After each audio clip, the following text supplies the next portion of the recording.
Hello class, welcome back बच्चों। बेटा थोड़ी सी चर्चा रहती है चैप्टर की, पहले ही बोल चुका हूँ इंश्योरेंस के बाद खत्म है चैप्टर, सिर्फ अनइम्पॉर्टेंट टॉपिक। बेटा मेरे हिसाब से तो इम्पॉर्टेंट है, बस होता क्या आपके टीचर कटवा देते हैं, ये टॉपिक सीबीएसई ने एलिमिनेट कर दिया, ये इसने एलिमिनेट कर दिया और कटवा देंगे। खैर जब वो कटवाएंगे, लेकिन फिलहाल आप आराम से समझ लो। मैं आपको बता देता हूँ बेटा, 3 चीज़ों पे डिस्कशन रहता है बाबू। एक सर्विस का नाम है कम्युनिकेशन सर्विस, सबसे बाद में पढ़ेंगे उसको। सेकेंड वन नाम है ट्रांसपोर्टेशन सर्विसेज। बेटा जितना फर्स्ट चैप्टर में ट्रांसपोर्टेशन पढ़ा है यहाँ पर बस उतना ही है, तो बेटा ट्रांसपोर्टेशन में कोई फर्दर टॉपिक नहीं है। और मैं बता रहा हूँ आपको, इसके बाद मैं पहले चैप्टर 1 रिवाइज कराने वाला हूँ, तो ट्रांसपोर्टेशन वहाँ पढ़ लेंगे, वो 3 से 4 लेक्चर में मैं रिवाइज करा दूंगा।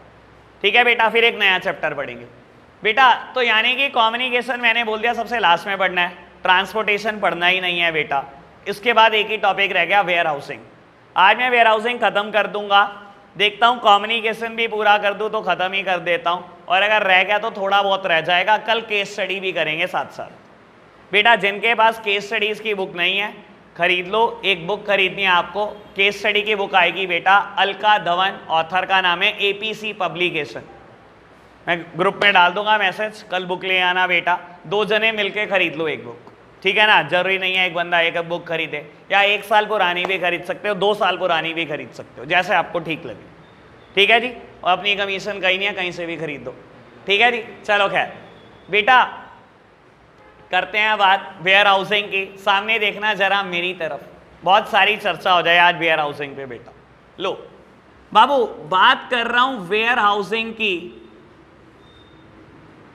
बाबू आज की तारीख में हर बिजनेस को वेयर हाउस की जरूरत है। क्यों बेटा? क्योंकि there is a time gap between the production and the consumption of goods and services.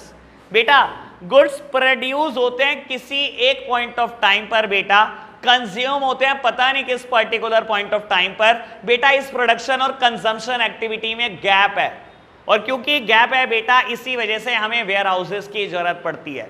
Generally आपकी आम भाषा में वेयर हाउस का मतलब होता है गोडाउन। आपकी आम भाषा में बेटा वेयर हाउस का मतलब होता है गोडाउन, ठीक है ना। ये वर्ड तो सुना है ना बेटा, गोडाउन वर्ड तो सुना है ना बेटा। आप खुद समझो बेटा, मैं एक सिंपल सी बात बोलता हूं। किसी एक मैन्युफैक्चरर ने, मैं किसी का भी नाम ले लेता हूं, लेट सपोज बात करते हैं कैरियर, एक कंपनी है बेटा जो एसी बनाती है। कंपनी ने क्या करा बेटा, दिसंबर में एसी प्रोड्यूस करा। उसको भी पता है दिसंबर में ग्राहक नहीं है बेटा, लेकिन उसको ये पता है कि फरवरी के बाद बहुत ज्यादा ग्राहक है, मैं इतना प्रोड्यूस नहीं कर पाऊंगा गर्मियों में जितनी सेल है। तो उसने दिसंबर से ही प्रोडक्शन स्टार्ट कर दिया बेटा। अब दिसंबर में वो प्रोड्यूस करी जा रहा है, उसकी फैक्ट्री तो इतनी बड़ी नहीं है बेटा कि फैक्ट्री में ही गुड्स स्टोर कर सके। तो कहीं ना कहीं बेटा क्योंकि प्रोडक्शन और कंजम्पशन एक्टिविटी में गैप है, अगर आज ही बिक जाए बेटा तो उसे भी वेयर हाउस की कोई जरूरत नहीं है। लेकिन वो बहुत अच्छे से जानता है मैं आज प्रोड्यूस कर रहा हूं, बिकेगा ये 3 महीने के बाद, तो कहीं ना कहीं बेटा 3 महीने मुझे गुड्स को स्टोर करने के लिए कहीं स्पेस चाहिए। तो बेटा इसीलिए आज की तारीख में हर कंपनी क्या करती है, वेयर हाउस मेंटेन करती है, ठीक है ना। वेयर हाउस का लॉजिक ही यही है बेटा, there is a time gap between the production and the consumption of goods and services. और आपको बता देता हूं बेटा ये एक मिथ है। अगर आप लिखोगे ना warehouses only include godown, तो बेटा ये आंसर बिल्कुल गलत है, क्योंकि बेटा वेयर हाउस में खाली गोडाउन नहीं, कोल्ड स्टोरेज भी आता है बेटा, कोल्ड स्टोरेज भी साथ में आते हैं बेटा। आपको शायद जानकारी होगी, मैंने बेटा चैप्टर 1 में डिस्कशन किया था आपके साथ बड़ा डिटेल।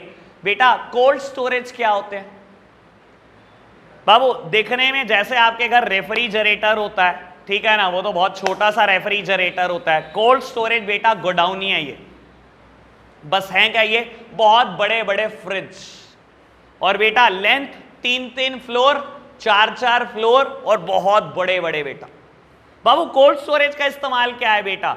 बाबू इसमें गुड्स स्टोर किए जाते हैं ऑफ पेरिशिएबल नेचर। वो गुड्स स्टोर किए जाते हैं बेटा जो पेरिशिएबल नेचर के, जिनका लाइफ स्पैन बहुत कम है बेटा। Just like fruits, just like vegetables, just like dry fruits, just like spices, मसाले।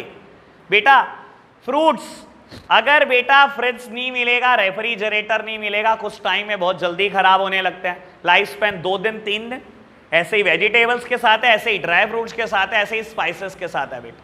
तो कहीं ना कहीं बेटा जब इनको स्टोर किया जाता है तो गोडाउन में नहीं स्टोर किया जाता, इनको कोल्ड स्टोरेज में स्टोर किया जाता है। और आपको बता देता हूं बेटा, एक स्पेसिफाइड टेम्परेचर पर बहुत सारी चीजें खराब नहीं होती। एक टाइम की बात है बेटा, शामली में एक जगह है शीतल कोल्ड स्टोरेज। एक टाइम था बेटा, मेरी इंटर्नशिप थे 2012 में, मैं ऑडिट करने गया था बेटा उस जगह का, शीतल कोल्ड स्टोरेज का, ठीक है ना बेटा। तो उन्होंने ना, जब हमारे को तो यही सिखाया जाता है बेटा, अगर कोई क्लाइंट कहीं मना करे कि यहाँ नहीं जाना वहाँ नहीं जाना, इसका मतलब वहाँ सबसे ज़्यादा गड़बड़ है, ठीक है ना। सीए को तो यही सिखाया जाता है, हमारी ट्रेनिंग ऐसी होती है कि क्लाइंट मना करे ना यहाँ नहीं जाना वहाँ नहीं जाना, तो इसका मतलब सबसे ज़्यादा गड़बड़ वहाँ पर है। भाई मैं ऑडिट करने गया कुछ दिसंबर में, ठीक है, और बहुत ठंड पड़ रही थी उस दिन, मुझे अच्छे से याद है, ठीक है। तो मैं जब पहुंचा शीतल कोल्ड स्टोरेज, मैंने कहा ठीक है जी बॉय, 3-4 मंजिल का बेटा, बहुत अच्छा, बहुत तगड़े लेवल पे बना हुआ कोल्ड स्टोरेज, लेंथ भी अच्छी खासी, और बहुत बड़े बड़े फ्रिज लगे हुए हैं, गेट लगे हुए हैं अलग अलग। तो मैंने कहा सर क्या स्टोर कर रखा है? कहता है बनाना स्टोर कर रखा है। कहता है 3 डिग्री सेल्सियस पर अगर आप बनाना को स्टोर करते हो, एक दाग भी नहीं आता उसके अंदर। मैंने कहा क्या बात कर रहे हो? कह रहे हाँ बिल्कुल। कहता है अंदर 3 डिग्री टेम्परेचर है। मैंने कहा अच्छा चलो चेक कराई दो भाई। अब 3 डिग्री सर्दियों में क्या होगा आप समझ सकते हो। मैंने गेट खोला, मैं अंदर गया और सीधा बाहर। लेकिन भाई साहब मेरे को अच्छे से याद है, इतने बड़े बड़े हाइट पे करेट रख रखे थे बेटा, 3 फ्लोर तक की हाइट पे करेट पड़े हुए, मतलब भर के स्टॉक था, भर के स्टॉक। और मुझे यही चेक करने जाना था, पंजाब नेशनल बैंक से अलॉट हुआ था बेटा एक ऑडिट। बाबू उस दिन कोल्ड स्टोरेज की अहमियत समझ आई। आज आप खुद सोचो बेटा, आप किसी शादी पार्टी में जाते हो, खैर वो तो प्राचीन काल में जाया करते थे, है ना, कोविड से अब तो कोविड है, प्राचीन काल में जब हम शादियों में जाया करते थे बेटा, ठीक है ना। आप खुद सोचो बेटा, हम सर्दियों में विंटर्स की शादी अटेंड कर रहे हैं बेटा, और वाटरमेलन खाने को मिल रहा है, फ्रूट ऑफ समर। क्यों बेटा? Thanks to cold storage. कि बेटा हम ऑफ सीजन भी आज की तारीख में हर फ्रूट हर वेजिटेबल अवेलेबल है बेटा, हर फ्रूट हर वेजिटेबल अवेलेबल है बेटा, ऑफ सीजन भी, ठीक है ना बेटा। ये फायदा है बेटा वेयर हाउस होने का। वेयर हाउस में दोनों चीजें आती हैं बेटा, गोडाउन भी as well as cold storage भी। पहले बताओ इसकी अहमियत समझ आ रही है? आज की तारीख में हर बिजनेस को इस चीज की जरूरत है बेटा, क्योंकि बेटा आप अगर देखोगे ना, there is some seasonality in every type of business. कोई भी बिजनेस उठा लो, कहीं ना कहीं थोड़ी बहुत सीजनैलिटी हर बिजनेस में है, ठीक है ना। मेरे में तो सबसे ज्यादा है, तेरे को क्या लगता है? ये सारी उंगली मेरे ऊपर आती है। मेरे बिजनेस में तो सबसे ज्यादा सीजनैलिटी है। अप्रैल मार्च, ठीक है ना, हम राजा होते हैं भाई, ठीक है ना। जनवरी आते आते क्लास 12 घर बढ़ जाती है, हम खाली हो जाते हैं। तो सीजनैलिटी है, मेरा सीजन वहां शुरू होता है वहां खत्म हो जाता है, 2-3 महीने हम खाली हैं। अगर तो ऑडिटिंग की बात करेगी तो ऑडिटिंग एक पर्टिकुलर मंथ में होती है, तो बाकी सारे महीने खाली होते हैं। सीए की लाइफ का सबसे बिजी महीना होता है सितंबर, ठीक है ना, ऑडिट का महीना। बाकी सारे 11 महीने ऑडिट नहीं होता बेटा।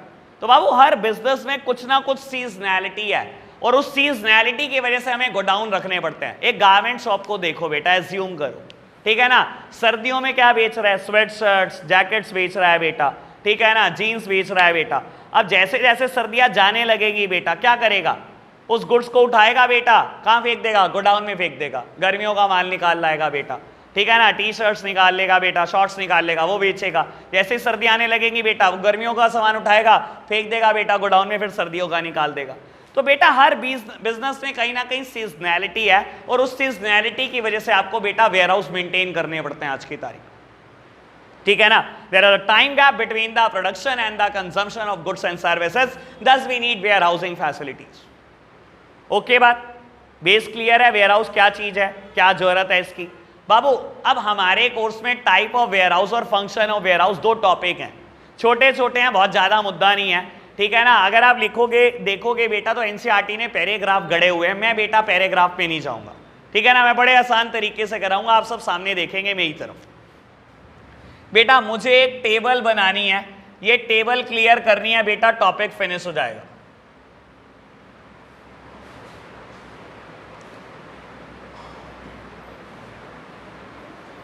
एक एक्स्ट्रा बात भी याद आ रही है मेरे को,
मैं बताऊं?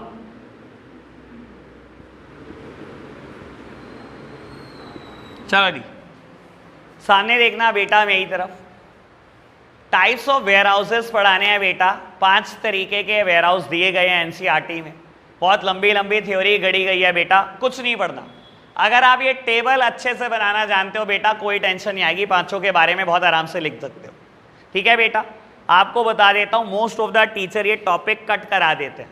और 11th क्लास के साथ एडवांटेज क्या होता है, अगर आपके स्कूल टीचर ने कट करा दिया ना बेटा, तो आपके तो पेपर में आता नहीं। बोर्ड्स होता तो बात अलग है, टीचर कुछ भी कट कराता रहे बेटा, सीबीएसई के आगे किसकी चलनी है।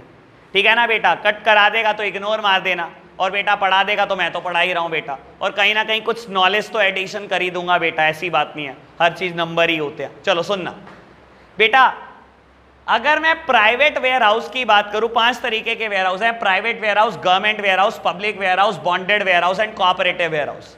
अगर मैं बेटा प्राइवेट वेयर हाउस की बात करूं तो बेटा प्राइवेट वेयर हाउस नाम ही है बेटा, प्राइवेट वेयर हाउस, तो इसका ऑनर कौन होता है बेटा, प्राइवेट सेक्टर ही होता है बेटा, और उसके अंदर गुड्स जो पड़े होते हैं बेटा, वो बिलोंग भी प्राइवेट सेक्टर को ही करते हैं। जैसे कि आपका और हमारा गोडाउन होता है, आपके फादर की दुकान है, दुकान इतनी बड़ी नहीं है बेटा कि सारा कुछ आ सके, आपने गोडाउन खरीदा हुआ है दुकान से कुछ डिस्टेंस पर, बेटा वो प्राइवेट वेयर हाउस है।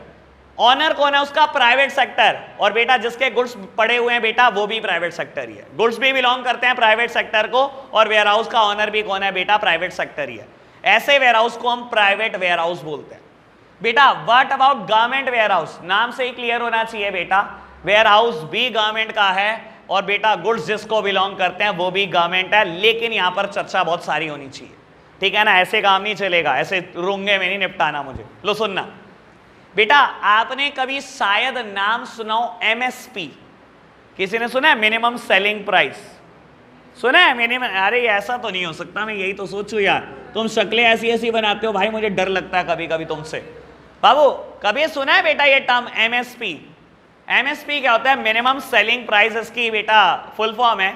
बाबू गवर्नमेंट क्या करती है, जब भी कोई क्रॉप सीजन आने लगता है ना, तो फार्मर्स को प्रमोट करने के लिए कि फार्मर्स उस क्रॉप को प्रोड्यूस करें, गवर्नमेंट कह देती है वीट का मेरे लिए एमएसपी है, लेट सपोज 11 रुपी पर केजी।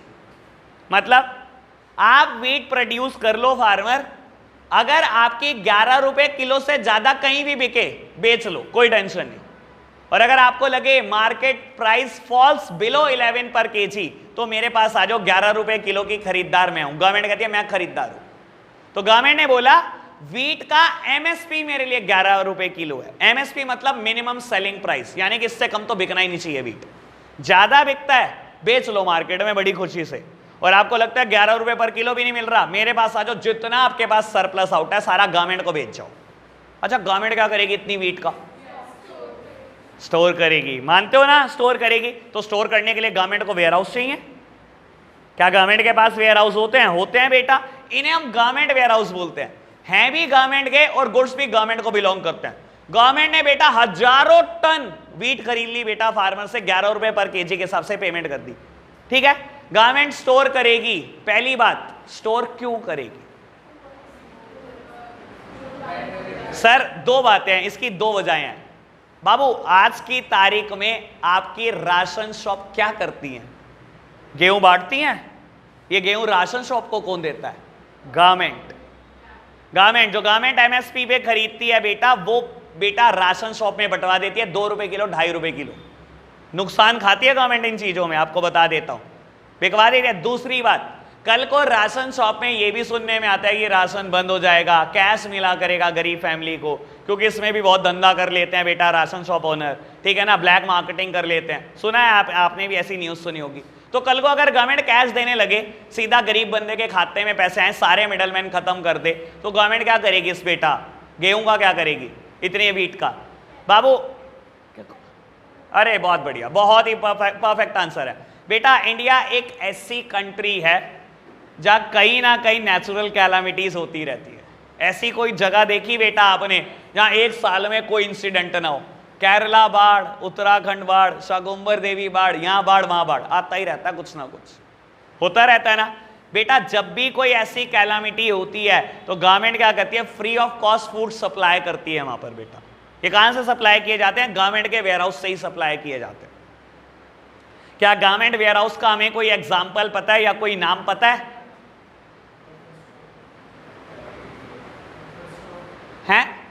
नहीं, इसे बफर स्टॉक इसे ही बोलते हैं। मैं कह रहा हूं वेयर हाउस का नाम पता है क्या? आपकी सिटी में है यार, आपकी सिटी में है भाई, हैं? रिमोट टिपू? नहीं नहीं नहीं, वो तो आर्मी कैंप है। बीज गोदाम, कंपनी गार्डन।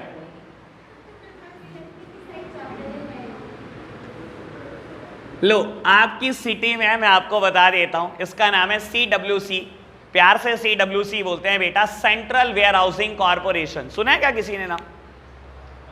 भाई तुम कैसे निकम्मे हो, और अगर मैं याद करा दूं तो अभी याद आ जाएगा। कोई बचेगा नहीं बेटा जिसको नहीं पता होगा, कोई नहीं बचेगा। इलेक्शन के बाद वोट की काउंटिंग होती है बेटा, MS फील्ड से सीधा चले जाओ तो। सुना है, बीज गोदाम बोलते हैं लोग इसको प्यार से, कि वहां इलेक्शन की काउंटिंग हो रही है बेटा, सारे MP MLA वहीं खड़े होते हैं बेटा, जाकर वहीं काउंटिंग होती है बेटा। आप जनता रोड पर है, ये central warehousing corporation, central warehousing corporation है बेटा, CWC। गवर्नमेंट के वेयर हाउस हैं बेटा, प्यार से लोग इसको बीज गोदाम बोलते हैं, ठीक है ना। CWC बोलते हैं बेटा इसको, सेंट्रल वेयर हाउसिंग कॉर्पोरेशन। ऐसे ही सुन लो बेटा, हमारे शहर में CWC है, कुछ कुछ शहरों में बेटा SWC भी है बेटा, स्टेट वेयर हाउसिंग कॉर्पोरेशन भी है। इसके अलावा बेटा फूड कॉर्पोरेशन ऑफ इंडिया के भी बेटा अपने गोडाउन है। ये सब गवर्नमेंट वेयर हाउसेस के अपने एग्जाम्पल हैं बेटा। और आपको बता देता हूं बेटा, most of the railway station पे आपको CWC देखने को मिल जाते हैं। अगर कभी देखोगे तो रेलवे स्टेशन पे भी बड़े बड़े गोडाउन बने होते हैं बेटा। आपको बता देता हूं, मोस्टली आपको पंजाब साइड रेलवे स्टेशन पे ही गोडाउन नजर आएंगे बेटा, क्योंकि पंजाब साइड सबसे ज्यादा प्रोड्यूस होता है हमारे पास बेटा। वीट की बात कर लो, मेज की बात कर लो, राइस की बात कर लो, तो बेटा वहीं पर गवर्नमेंट ने क्या कर रखे होते हैं, गोडाउन बना रखे होते हैं कि माल गाड़ी से हाथों हाथ सप्लाई कर देंगे, रेलवे स्टेशन पे ही बना दो। समझ आई बात आपको? चलो खैर, इतनी बात ओके है, बात समझ में आई। दो तरीके के वेयर हाउस की मैंने चर्चा करी है बेटा। प्राइवेट वेयर हाउस, ऑनर कौन है बेटा? Private sector. गुड्स किसको बिलोंग करते हैं? Private sector. Government warehouse, owner कौन है? गवर्नमेंट ही ऑनर है बेटा। गुड्स किसको बिलोंग करते हैं? गवर्नमेंट को ही बिलोंग करते हैं। और आपको भी पता है मैं कितना डीप लेकर गया हूं, वरना समझाने को एक वर्ड बोलता खत्म। आपको याद रहना चाहिए, MSP पे गवर्नमेंट जो स्टॉक बाय करती है वो सब मेंटेन करती है बेटा CWC में, ठीक है ना। चलो आगे बढ़ते हैं बेटा, कहानी को आगे बढ़ाते हैं। पब्लिक वेयर हाउस बेटा, पब्लिक वर्ड मोस्टली गवर्नमेंट के लिए डिनोट किया जाता है, आपने पढ़ा भी होगा, हम पब्लिक सेक्टर भी बोलते हैं। पब्लिक सेक्टर यानी कि अगेन गवर्नमेंट सेक्टर की बात चल रही है। तो बेटा पब्लिक वेयर हाउस, बेटा ऑनर कौन होता है पब्लिक वेयर हाउस का? गवर्नमेंट। गुड्स किसको बिलोंग करते हैं? Private sector. आपको बता देता हूं again, CWC is the best example of public warehouse too. Public warehouse बहुत बड़े बड़े होते हैं बेटा, यानी कि CWC बहुत बड़े बड़े होते हैं बेटा, central warehousing corporation. Government ने अपना तो स्टॉक रख रखा है बेटा, अभी भी जगह खाली पड़ी है, तो बेटा गवर्नमेंट क्या करती है? एग्रीकल्चरिस्ट को, फार्मर्स को, गरीब आदमियों को प्रमोट करती है। उन्होंने बोला फार्मर आपके पास जगह नहीं है आपकी प्रोड्यूस को स्टोर करने की, आप क्या करो हमारी फैसिलिटी यूज कर लो, हमारे वेयर हाउस में स्टोर कर लो ऑन नॉमिनल रेंट, थोड़ा सा रेंट हमें दे देना, आपकी फसल यहां पर पड़ी रहेगी, हमें कोई दिक्कत नहीं है बेटा। पता है क्या होता है बेटा? Most of the agriculturist farmer के पास अपने वेयर हाउस नहीं होते, और वो क्या करते हैं बेटा? बड़े रश में सेल करते हैं, जल्दी से फसल काटेंगे, उनको पता है सड़ जाएगी, भाई मेरे पास वेयर हाउस नहीं है, रश में बेचने की कोशिश करते हैं, औने पौने दाम पर भेज देते हैं, फिर बेटा सुसाइड करते फिरते हैं। अल्टीमेटली बेटा गवर्नमेंट ही आ जाती है प्रेशर में, तो गवर्नमेंट कहती है भाई तू यहां स्टोर कर ले, जल्दबाजी मत कर बेचने की, जब तुझे लगेगा कि तुझे तेरी प्रोड्यूस का लुक्रेटिव प्राइस मिल रहा है तब जाकर बेचियो, तू जल्दी में मत बेच, तो हमारे यहां पर स्टोर कर। तो बेटा पब्लिक वेयर हाउस CWC ही होते हैं बेटा। अगेन ऑनर कौन है बेटा वेयर हाउस की? गवर्नमेंट, लेकिन गुड्स किसके स्टोर पड़े हैं बेटा? प्राइवेट सेक्टर के। प्राइवेट सेक्टर गुड्स स्टोर करता है by paying a nominal rent. Okay बात, आगे बढ़े बेटा। The next heading is bonded warehouse. Again मैंने लिखा है बेटा वेयर हाउस का ऑनर कौन है? गवर्नमेंट। गुड्स किसको बिलोंग करते हैं? प्राइवेट सेक्टर को, लेकिन इसके ऊपर एक डिटेल डिस्कशन है। लो प्यारे बच्चों करते हैं बात। सामने देखना मेरी तरफ, सब सामने देख रहे हैं बेटा, देखो समझने वाले बच्चे सामने देख, रटने वालों का तो देखो मैं कुछ कह नहीं सकता बेटा, रट लेना, बुक में भी लिखा है बेटा, जितना रटा जाए उतना रट लो बेटा। मैं आपको शक्ल दिखाने की कोशिश कर रहा हूं किसी कस्टम पोर्ट की, ठीक है बाबू, ये कस्टम पोर्ट है मान लो, और ये कस्टम पोर्ट की एंट्री है बेटा, ठीक है बाबू। यहां पर सारा पानी है, जहां पर बेटा वेसल आने वाले हैं, शिप आने वाले हैं, वही आपकी बुक के हिसाब से, ठीक है ना बेटा। इस एरिया को मैं डॉक बोलता हूं, इस एरिया को हम बोलते हैं बेटा डॉक। बहुत आराम से सुनना बेटा, ये बड़े काम की बात होगी आपके लिए बाबू। आपको बता देता हूं, हर हाल में कस्टम्स को यानी कि गवर्नमेंट को डॉक खाली चाहिए हर टाइम, हर हाल में। क्यों बेटा, एक वेसल आया बेटा यूएसए से, यहां पर गुड्स उतारने लगा, कंटेनर के साइज भी पता है आपको, 1,000 कंटेनर उतरेंगे बेटा। आपने एक बार यहां पर भीड़ लगा दी इतनी, दूसरा वेसल आया यहां पर बेटा, इसने सामान उतार दिया, तीसरा आए तो खत्म, डॉक ही खत्म, अगला वेसल कहां आएगा बेटा, सामान कहां उतारेगा, समझ रहे हो बेटा। तो हर हाल में डॉक तो एरिया खाली चाहिए बेटा। जैसे जैसे ये सामान उतरता रहता है उससे तेजी के साथ क्रेन बेटा इसको क्या करती है, उठाती है बेटा। और यहां पर बेटा गवर्नमेंट के वेयर हाउस बने हुए हैं, ये सारे एरिया में जितना भी खाली एरिया बेटा वेयर हाउस बने हुए हैं। इसके अलावा अगर कोई पोर्ट छोटा है तो इंडियन गवर्नमेंट ने क्या कर रखा है बेटा, पोर्ट एरिया के आसपास बहुत बड़े बड़े वेयर हाउस खरीद रखे हैं, ठीक है बेटा। आप क्रेन से सामान उठाया, सीधा वेयर हाउस में, सीधा वेयर हाउस में फेंकते चले जा रहे हैं बेटा, ठीक है। आप क्लियर कराने आए गुड्स 2 दिन के बाद, 3 दिन के बाद, यही बेटा बॉन्डेड वेयर हाउस है। बॉन्डेड वेयर हाउस बेटा गवर्नमेंट को बिलोंग करते हैं, लेकिन जो इसमें गुड्स है बेटा वो प्राइवेट सेक्टर को बिलोंग करता है। अगेन इसके साथ एक फीचर है बेटा, इसमें ड्यूटी पेंडिंग गुड्स पड़े होते हैं बेटा, जिनके ऊपर ड्यूटी पे नहीं हुई। कौन सी ड्यूटी, इंपोर्ट ड्यूटी बोल लो या कस्टम ड्यूटी। गुड्स इंपोर्ट हुए हैं बेटा, इंपोर्ट करने पे हमें टैक्सेस देने पड़ते हैं, जिसको हम प्यार से इंपोर्ट ड्यूटी बोलते हैं, कुछ लोग बेटा इसको प्यार से कस्टम ड्यूटी बोलते हैं। तो बेटा हमें कस्टम टैक्स पे करना पड़ता है गुड्स इंपोर्ट करने पर। क्या अभी तक हमने पे करा? नहीं बेटा, 3 दिन हो गए हम आए भी नहीं, आज आए हैं बेटा, आज गुड्स क्लियर कराएंगे। तो बॉन्डेड वेयर हाउस में बेटा वो गुड्स स्टोर रहते हैं जिनके ऊपर अभी तक टैक्सेस पे नहीं हुए। गुड्स किसको बिलोंग कर रहे हैं? प्राइवेट सेक्टर को बेटा। ऑनर कौन है वेयर हाउस का? Again government is the owner. और आपको पता है 3 दिन तक अगर आप नहीं आए तो 3 दिन का रेंट आप पे कर रहे होंगे अपनी जेब से वेयर हाउस का। ओके बात समझ में आए? बॉन्डेड वेयर हाउस और पब्लिक वेयर हाउस में क्या डिफरेंस है, ठीक है ना। पब्लिक वेयर हाउस में ऐसी कोई कहानी नहीं है कि इसमें टैक्स पे नहीं हुआ गुड्स के ऊपर। बॉन्डेड वेयर हाउस में ऐसी कहानी है, इसमें वही गुड्स स्टोर रहते हैं बेटा जिनके ऊपर अभी तक टैक्सेस पे नहीं करे आपने। ओके बात यार बता दो ओके है क्या? इतनी बात बढ़े आगे। चलो जी नेक्स्ट वन बेटा, कोऑपरेटिव वेयर हाउस। बाबू जिन्होंने चैप्टर 2 पढ़ रखा है समझिए सिर्फ उन्हीं को आएगा बेटा। कोऑपरेटिव वेयर हाउस का ऑनर कोऑपरेटिव सोसाइटी होती है, और बेटा जो गुड स्टोर रहते हैं वो भी कोऑपरेटिव सोसाइटी के ही रहते हैं, ठीक है ना। कोऑपरेटिव सोसाइटी क्या होते हैं? जहां पर मिनिमम 10 मेंबर होते हैं और maximum it may be unlimited. मैं बोलता हूं 5000 फार्मर्स इकट्ठे हो गए, कोऑपरेटिव सोसाइटी बना ली और बेटा मिलकर एक बहुत बड़ा गोडाउन ओन कर लिया। सबने 10-10 हजार रुपए डाले, 5000 फार्मर ने 50 करोड़ इकट्ठे करके एक बहुत बड़ा गोडाउन लिया बेटा।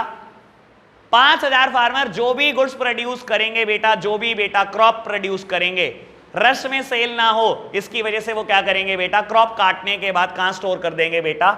इन वेयर हाउसेस में स्टोर कर देंगे। इस वेयर हाउस का ऑनर कोऑपरेटिव सोसाइटी है बेटा, और गुड्स किसको बिलोंग कर रहे हैं? अगेन कोऑपरेटिव सोसाइटी को। जिन्होंने चैप्टर 2 पढ़ा है उनको समझ आ गया होगा, जिन्होंने नहीं पढ़ा अभी टेंशन मत लो बेटा, कोई नहीं हो जाएगा दोबारा, एक ही तो मुद्दा छूटा है, कोई नहीं हो जाएगा। ओके बात। Type of warehouses okay, बड़े आगे बेटा। फंक्शन ऑफ वेयर हाउस की बात करते हैं बेटा। बाबू पहला फंक्शन क्या लिखा गया नोट्स में? कंसोलिडेशन। लो प्यारे बच्चों सामने देखना, एक डायग्राम भी बना है बड़ा अच्छा सा। लो मैं एनालिसिस कर दूं डायग्राम पर। बाबू अब बहुत जल्दी से खत्म कर रहा हूं, अगले 10 से 12 मिनट में टॉपिक खत्म हो जाएगा, ठीक है ना। फिर हमारा एक ही मुद्दा रहता है बेटा, कम्युनिकेशन सर्विसेज। सामने देखना मेरी तरफ, मैं एनालिसिस कर देता हूं बेटा। पहले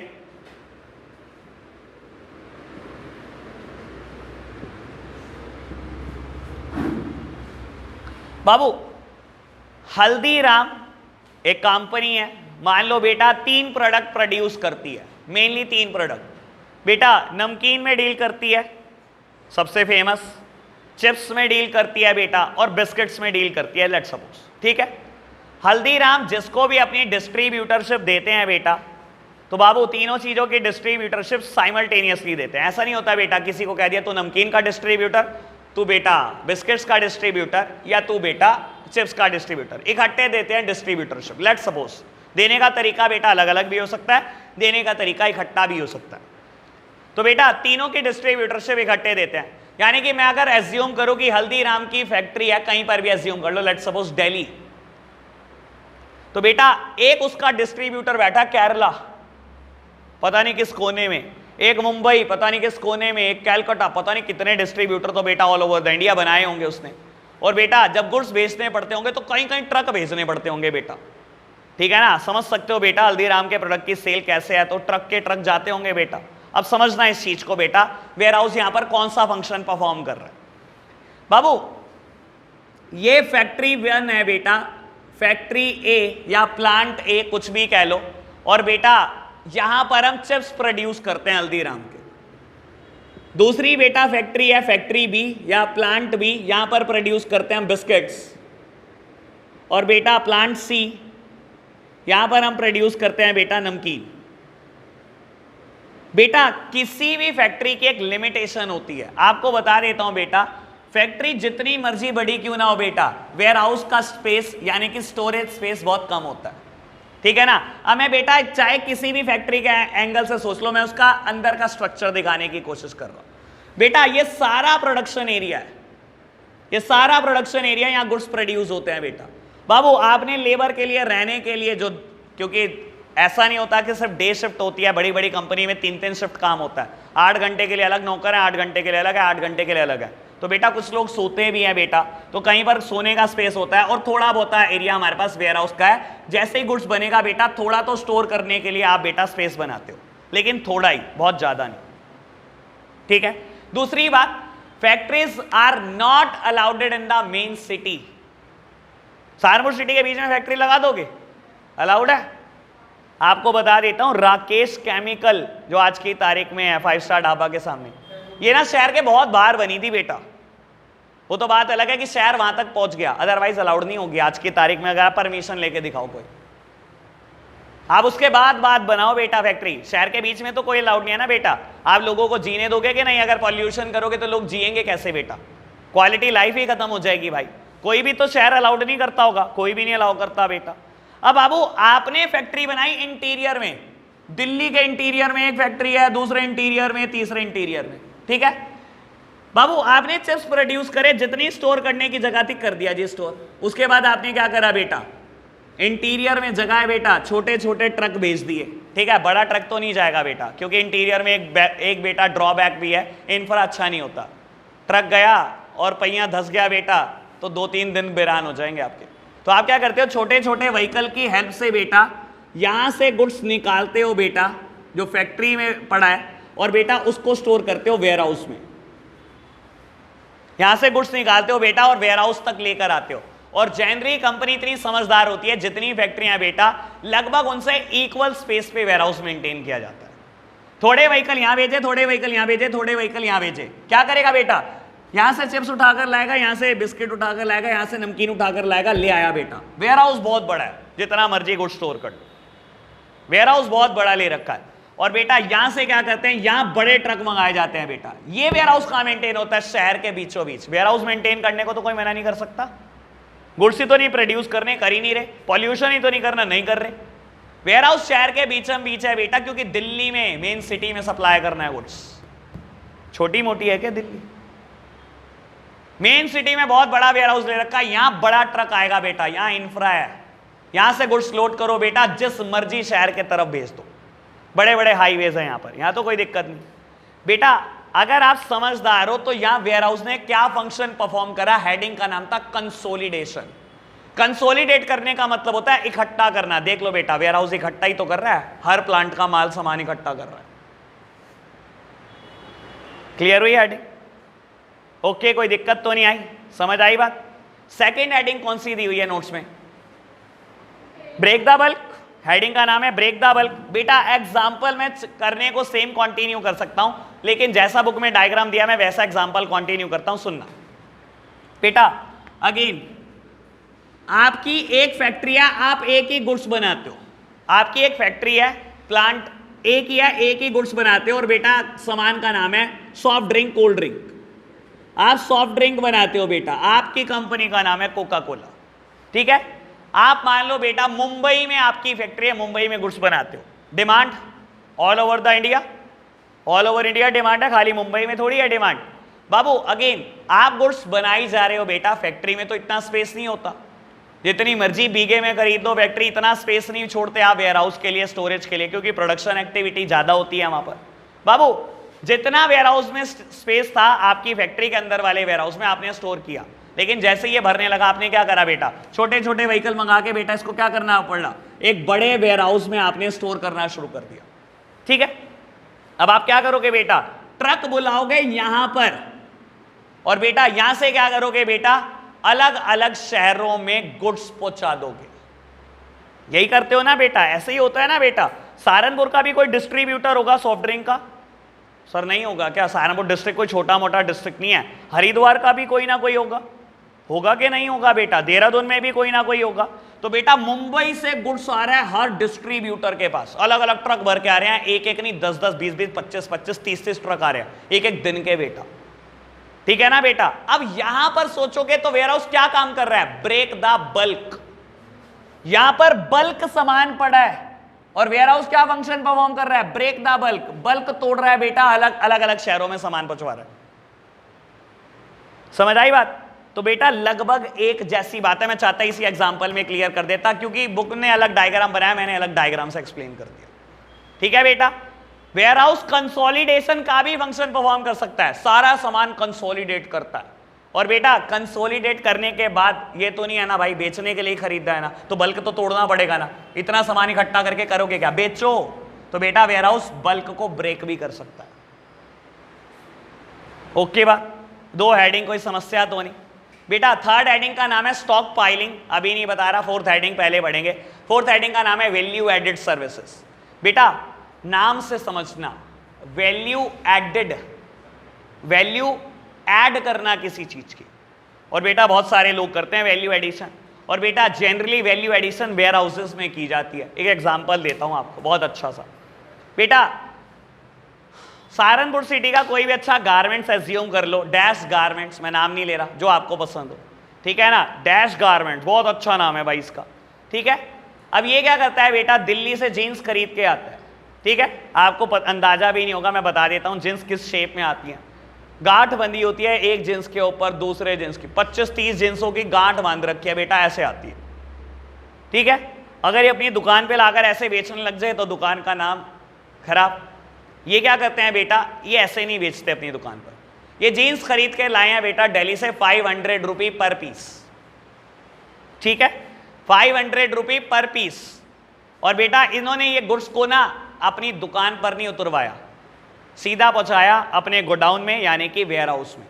वेयर हाउस में गोडाउन में गुड्स पहुंच गया, सारी गांठ खोली, सबसे पहले बहुत अच्छे से इसको प्रेस करवाया, प्रेस हो गया। जैसे जैसे एक एक एक्टिविटी बढ़ती जा रही है वैल्यू ऐड होती जा रही है, ठीक है। प्रेस का खर्चा चाहे इन्होंने 5 रुपये ना किया हो, जिन्स की वैल्यू में 200 तो ऐड हो गए। उसके बाद बेटा टैग मशीन है इनके पास, फटाफट से टैग लगाया, ठीक है ना, और अपनी दुकान का नाम जो भी है डैश गारमेंट्स, टैग लग गया जी। MRP प्रिंट हो गया बेटा 1500 रुपये, ठीक है।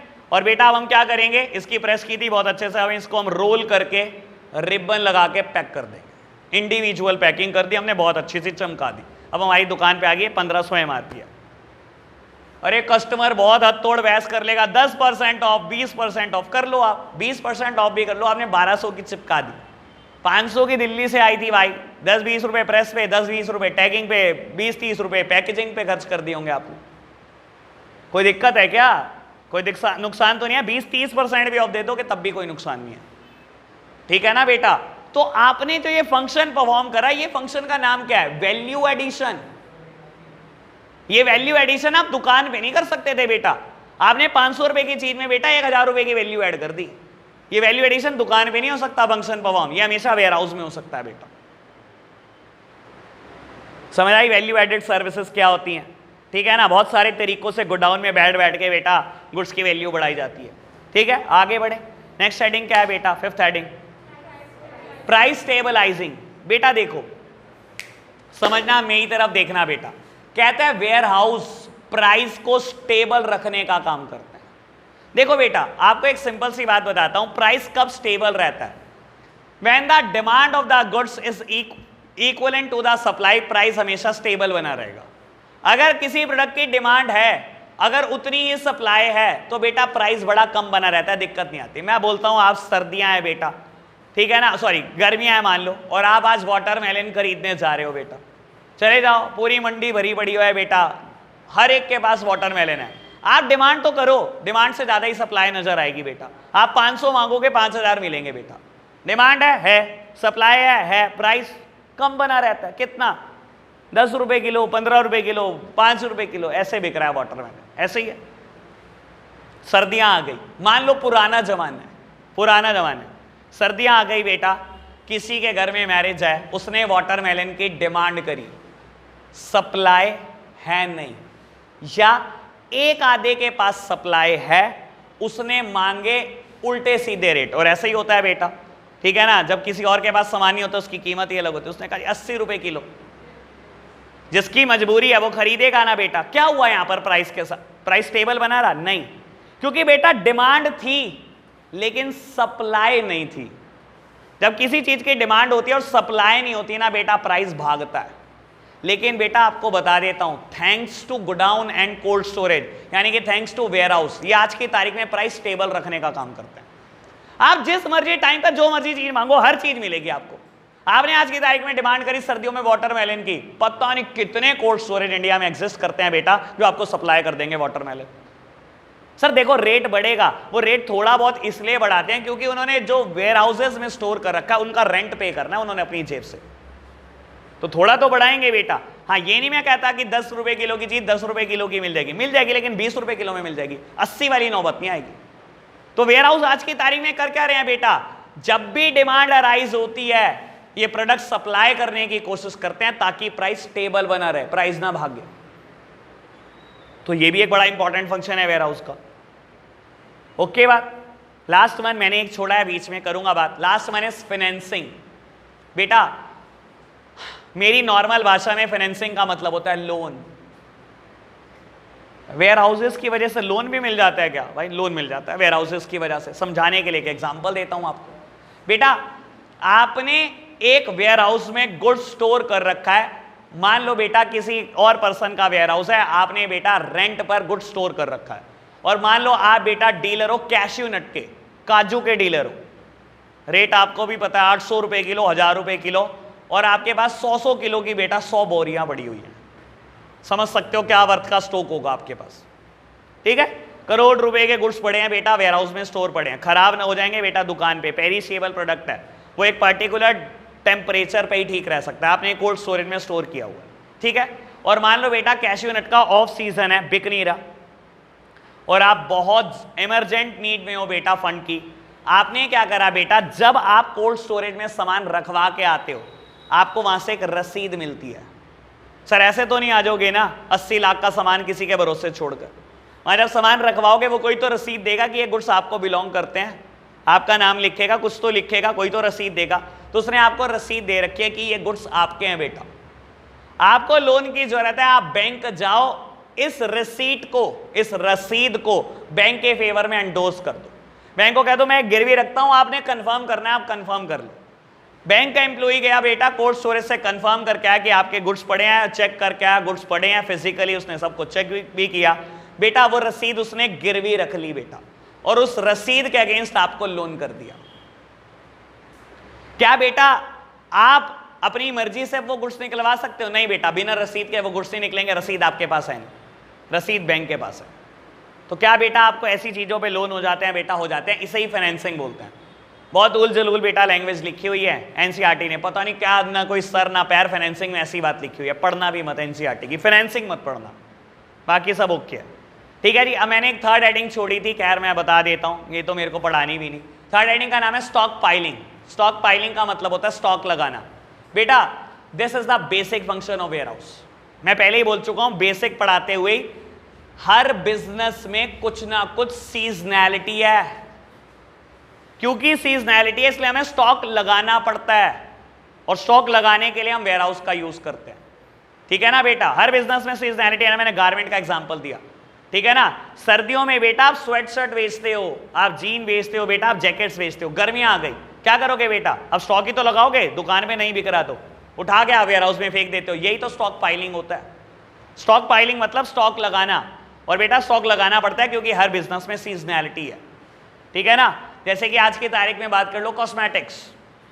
गर्मियों में ना बहुत ज्यादा डिमांड होती है बेटा पाउडर्स की, सनस्क्रीन लोशंस की, ठीक है ना, डिओड्रेंट्स की, ठीक है ना, सोप की, शैम्पू की। सर्दियां आते आते इन सब चीजों की डिमांड कम होती है। क्या करोगे बेटा? आपकी दुकान में भर के स्टॉक पड़ा हुआ है, सर पहुंचाओगे? आपको भी पता है सर्दी में नहीं बिकने वाला।